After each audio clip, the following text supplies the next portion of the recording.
दोस्तों इस वक्त चंद्रयान 3 पृथ्वी से लगभग 2 लाख किलोमीटर की दूरी पर ऑर्बिट में घूम रहा है। जल्द ही यह मून की ओर बढ़ने वाला है और देखते ही देखते यह चंद्रमा पर भी लैंड कर जाएगा। लेकिन क्या आपने कभी इस बारे में सोचा है कि आखिर चंद्रयान चंद्रमा तक पहुंचने का अपना रास्ता अंतरिक्ष में कैसे खोज रहा है? क्या उसके पास कोई जीपीएस है या वह ऐसा करने के लिए ध्रुव तारे की मदद ले रहा है? तो आज हम आपको इस वीडियो में इन्हीं सब चीजों के बारे में बताने वाले हैं कि आखिर यह सब कैसे हो रहा है और इसके पीछे क्या साइंस छिपी हुई है। दोस्तों इस समय चंद्रयान 3 40,000 प्लस प्रति किलोमीटर की रफ्तार से धरती के चारों तरफ चक्कर लगा रहा है और जल्द ही इसे लूनर ट्रांसफर ट्रेजरी में डाल दिया जाएगा, जिसके बाद चांद की लंबी यात्रा पर निकल जाएगा और 5 अगस्त को यह पहली बार चंद्रमा की बाहरी कक्षा में आएगा और तब लूनर बाउंड नेविगेशन शुरू होगा। जानकारी के लिए आपको बता दें कि चंद्रमा में किसी भी तरह का जीपीएस सिस्टम नहीं लगा हुआ है, क्योंकि अंतरिक्ष में किसी भी तरह का कोई जीपीएस सिस्टम काम नहीं करता। तो ऐसे में आप सोच रहे होंगे कि सैटेलाइट और स्पेसक्राफ्ट को फिर अपना रास्ता कैसे पता चलता है और वह सही दिशा में जा रहे हैं या गलत। तो आपको बता दें कि ऐसा करने के लिए उनकी मदद स्पेसक्राफ्ट में लगे स्टार सेंसर्स करते हैं। चंद्रयान 3 में काफी सारे कैमरे लगे हुए हैं और स्टार सेंसर्स भी लगे हैं, जिसकी वजह से चंद्रयान 3 को अंतरिक्ष में अपनी दिशा का पता चलता है और इसके लिए वह ध्रुव तारा और सूरज की मदद भी लेता है। जी हां दोस्तों, रात के समय में चंद्रयान 3 ध्रुव तारे की मदद लेता है और दिन में सूरज की मदद से रास्ते का पता चलता है।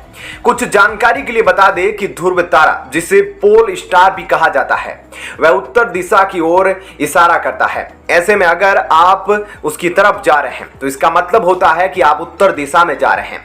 अगर आप उसके उलट जा रहे हैं तो इसका मतलब होता है आप दक्षिणी दिशा में जा रहे हैं। और उसी को ध्यान में रखते हुए पूरब और पश्चिम दिशा का भी पता चलता है। ऐसे में ध्रुव तारा न सिर्फ जमीन पर बल्कि अंतरिक्ष में भी यात्रा करने के लिए काफी ज्यादा मददगार है, क्योंकि यह काफी घने अंधेरे में भी पृथ्वी से दिखने वाला सबसे ज्यादा चमकता हुआ तारा है। इसलिए किसी भी स्पेसक्राफ्ट या सैटेलाइट यात्रा के दौरान यह काफी मदद करता है और रात के समय इसी से मदद ली जाती है, जबकि दिन के समय सूरज के हिसाब से दिशा का पता चलता है। इस वक्त चंद्रयान 3 भी सूरज और ध्रुव तारे की मदद से ही आगे बढ़ रहा है और इस तरह से 5 अगस्त को चंद्रयान 3 चंद्रमा की पहली ऑर्बिट में प्रवेश करेगा और उसके बाद हर एक दिन बाद उसे चांद की अलग अलग कक्षा में भेजा जाएगा, यानी कि चांद की वह चौथी और 5वीं ऑर्बिट पार करेगा और यह 15-16 अगस्त के आसपास तक होगा। फिर 17 अगस्त को चंद्रयान 3 के प्रोपल्सन मॉड्यूल और लैंडर मॉड्यूल को अलग अलग किया जाएगा और अलग होने से पहले दोनों मॉड्यूल चंद्रमा के चारों तरफ से 100 किलोमीटर की कक्षा में रहेंगे। इसके बाद 18 अगस्त को डी बूस्टिंग शुरू की जाएगी, यानी चंद्रयान 3 की गति को कम किया जा सके और फिर इसके कुछ दिन बाद दोबारा से डी बूस्टिंग की जाएगी ताकि इसकी स्पीड को धीरे धीरे करके और भी कम किया जा सके। और फिर 23 अगस्त की शाम को 5:47 पर चंद्रयान 3 को चांद की सतह पर लैंड करवा दिया जाएगा और इसरो का मेन और असल मकसद यही है कि चंद्रमा 3 की चांद पर सॉफ्ट लैंडिंग करवाई जा सके और उस समय इसरो के सभी साइंटिस्ट और करोड़ों देशवासियों की नजर चंद्रयान 3 पर टिकी होगी और हर कोई चंद्रयान 3 के कामयाब होने की दुआएं कर रहा होगा। तो दोस्तों ऐसे में आपकी इस खबर के बारे में क्या राय है, हमें कमेंट करके जरूर बताएं और साथ ही इसरो के सभी साइंटिस्ट का हौसला बढ़ाने के लिए कमेंट बॉक्स में I am proud of you ISRO जरूर लिखें। दोस्तों चीन के एक बेहद अहम प्रोजेक्ट बेल्ट एंड रोड परियोजना यानी BRI में शामिल होकर अब इटली भी पछता रहा है। इसको लेकर अब इटली के रक्षा मंत्री और यहां तक कि इटली के प्रधानमंत्री जॉर्जिया मेलोनी तक का बयान आया है कि उनको अब इस फैसले पर पछतावा हो रहा है कि वह चीन के इस प्रोजेक्ट में उनके साथ शामिल हुए। ऐसे में क्या है पूरी खबर, आखिर क्यों इटली को अब अपने फैसले पर पछतावा हो रहा है और आगे जाकर वह इसे लेकर क्या करने के बारे में सोच रहा है, इन बातों के बारे में अब आपको थोड़ा विस्तार से बताते हैं। दोस्तों हाल ही में इटली के रक्षा मंत्री गोइदो क्रोसेटो ने अपने इंटरव्यू में कहा कि 4 साल पहले चीन के बेल्ट एंड रोड प्रोजेक्ट में शामिल होना जल्दबाजी में लिया गया और तबाह करने वाला फैसला था। उन्होंने इसकी वजह भी बताई और कहा कि इस फैसले से देश के निर्यात को बढ़ावा नहीं मिला।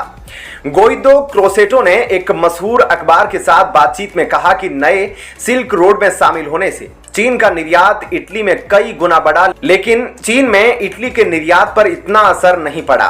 हालांकि हाल ही में चीन ने कहा था कि इस परियोजना के फायदेमंद नतीजे दोनों देशों को मिल रहे हैं, लेकिन इटली के विदेश मंत्री का कहना है कि अहम बात यह है कि चीन के साथ संबंधों को नुकसान पहुंचाए बिना इस योजना से कैसे पीछे हटा जाए। उन्होंने कहा, हाल ही के वक्त में चीन अंतर्राष्ट्रीय स्तर पर ज्यादा आक्रामक तेवर आजमा रहा है। ऐसे में इटली को बिना किसी विपरीत परिणाम के इस समझौते से बाहर निकलने के बारे में सोच विचार करना पड़ेगा। वहीं कुछ समय पहले इटली की प्रधानमंत्री जॉर्जिया मेलोनी ने व्हाइट हाउस में अमेरिकी राष्ट्रपति जो बाइडेन से मुलाकात की थी।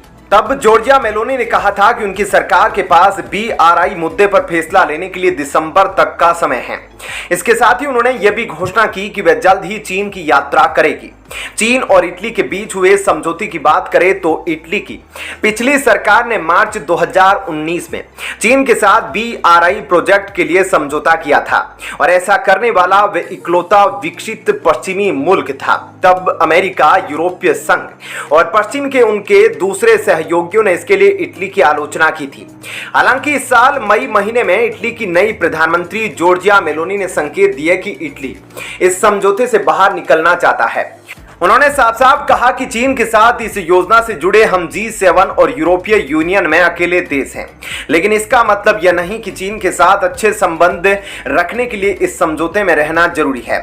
बता दें कि यह समझौता 2024 मार्च में खत्म होकर ऑटो रिन्यू यानी अपने आप फिर से लागू हो जाएगा, बशर्ते दोनों पक्षों में से एक पक्ष दूसरे को कम से कम 3 महीने पहले इस बात की जानकारी दे कि वह इस समझौते को आगे लागू नहीं करना चाहता।